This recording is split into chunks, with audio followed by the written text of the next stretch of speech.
अजीजों, दुआ जरूरी है, मगर फर्मा बरदारी इससे भी ज्यादा जरूरी है। दुआ खुदा से हमारा राब्ता है।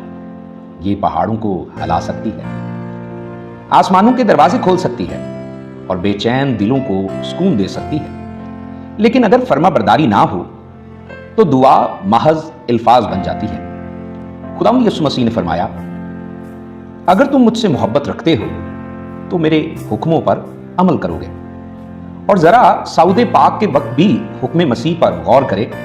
आपने फरमाया, गैर कौमों को शागिर्द बनाओ और उनको तालीम दो कि उन सब बातों पर अमल करें जिनका मैंने तुमको हुक्म दिया।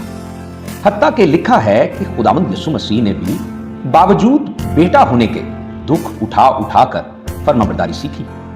किताब मुकद्दस में लिखा है, हुक्म मानना कुर्बानी चढ़ाने से बेहतर है। बागे अदन में भी खुदावंद खुदा ने आदम और हवा से दुआओं और इबादतों का मुतालबा नहीं किया, बल्कि एक हुक्म दिया और कहा, यह ना करना। खुदा बनी इसराइल से सरीहन फरमाता है, सो तुम मेरे आइन और अहकाम मानना, जिन पर अगर कोई अमल करे तो उन्हीं की बदौलत जीता रहेगा।